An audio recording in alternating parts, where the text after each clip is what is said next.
Hi everyone. It is my birthday today. I am years old. And if you remember a few months ago when all of the university presses were having their sales in May, I think, Yale University was one of those presses, and I slipped sub rosa a list of books that I wanted to a couple of different people in my life, and they showed up, as they always do. I got 5 books to show you for my birthday. So these are all from Yale University Press. And 3 of them are by the same author. And they're by the same author because I read a book last year. The author is Paula Fredrickson, by the way, the historian of very early Christianity, first few centuries of Christianity. And it was called Ancient Christianities. I read it, I reviewed it on Goodreads, I reviewed it on my YouTube channel too. And it was spectacular, I thought.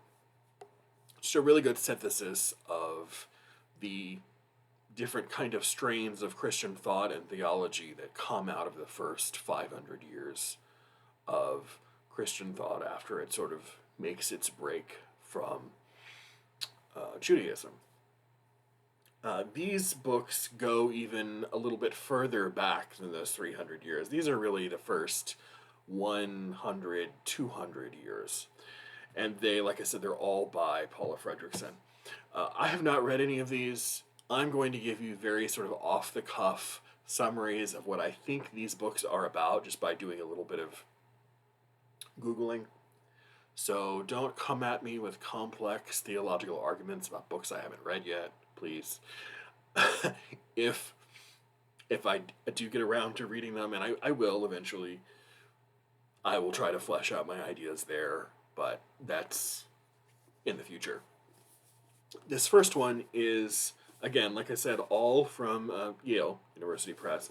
This is Paul, the Pagan's Apostle, by Paula Fredrickson. And I think in this, what she's doing is arguing that Paul expected the end of the world to arrive relatively soon, and he saw his mission to Gentiles as part of God's plan to gather the nations before the coming kingdom. And rather than rejecting Jewish law, Paul believed that non-Jews could join God's people through Christ without themselves becoming Jews. And in doing so, I think Paula Fredrickson emphasizes Paul's Jewish worldview and challenges some later interpretations that portray him as the founder of this separate religion that makes a definitive and final break with Judaism. She sees that development as being much more subtle and being on a continuum, which of course it was because things don't happen like that in real time. But this is Paul, the Pagan's Apostle, and this is from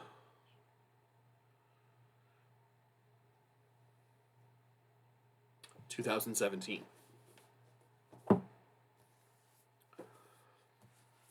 All of these books are different sizes. I don't know why they do that, but all these books are different sizes. This is almost pocketbook sized in comparison, but this is Paula Fredrickson's From Jesus to Christ, the second edition of it. And this looks at how the historical Jesus, who was a Jewish preacher who proclaimed the imminent arrival of God's kingdom, came to be understood as the divine Christ of Christian theology.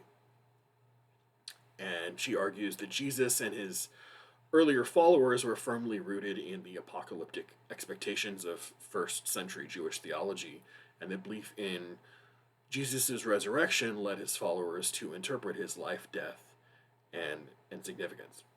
And I think it looks at the development of Christian beliefs from Jesus' ministry through the development of the Gospels, showing how Messianic Judaism gradually gave way to a distinctly Christ-centered, Christocentric religion that we know as Christianity. So that is From Jesus to Christ by Paula Fredrickson. Next is when Christians were Jews. So you can you can tell these are all kind of a piece, and for that I apologize. But I'm interested in early Christian thought and even Jewish thought. Uh, the first generation. So this is looking at early first century Christianity, and this looks at how Jewish messianism evolved into Christianity, how it spread among non-Jews, especially through Paul's missions. And she looks at that sharp division that we so often think is a sharp division now, wasn't so sharp in those first generations. And how understanding Christianity's Jewish origins is really essential for understanding it and its development, which hopefully should be obvious, but I'm always interested to read more of her now, especially after she wrote Ancient Christianities, which was, again, fantastic.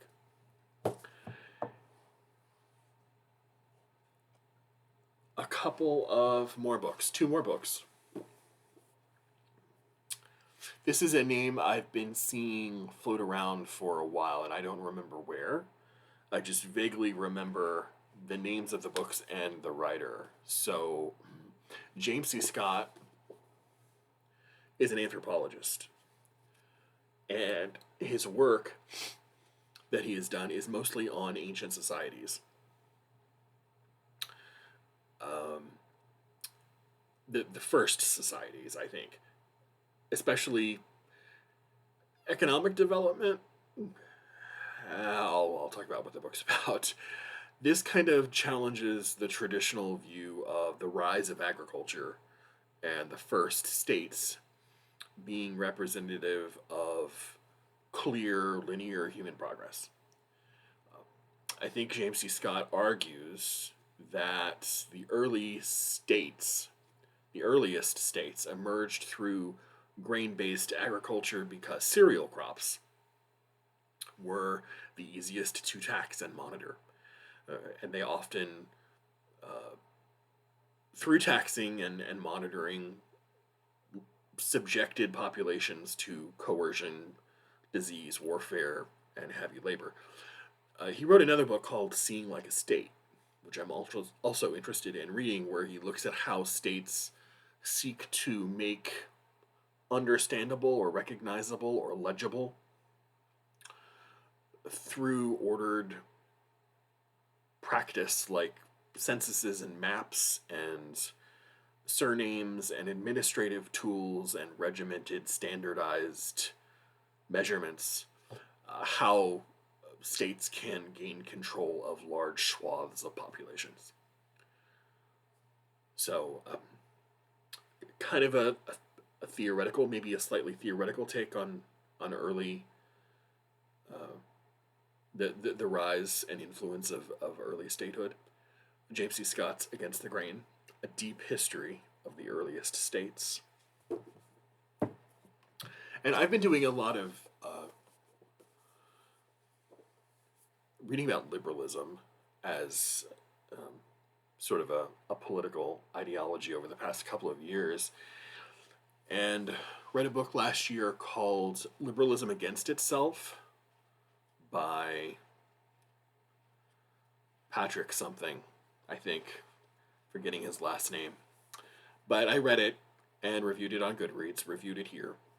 And he is a liberal. It is about 6 liberal theorists who sort of became, in the wake of post-World War II, reactionary about saving liberalism from the perils of Soviet communism, and how liberalism slowly morphed from the 19th century and early 20th century versions of this kind of emancipatory, liberating liberalism to post-war, very conservative, very reactionary liberalism that eventually morphs into neoconservatism and hawkishness that you see in the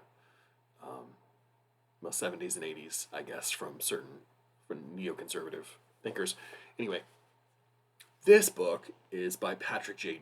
Deanon, uh, and this is Why Liberalism Failed, and this is by someone who is not a liberal. He's actually a Catholic, and a if I understand his position correctly, he kind of thinks that the separation of church and state is not exactly legitimate, or at least he doesn't subscribe to it. But it's made its rounds in academic circles. I've seen it in reading lists, so it seems to be influential and maybe good. I don't know. I think what he argues is that liberalism failed not because it didn't achieve its purpose, but because it did.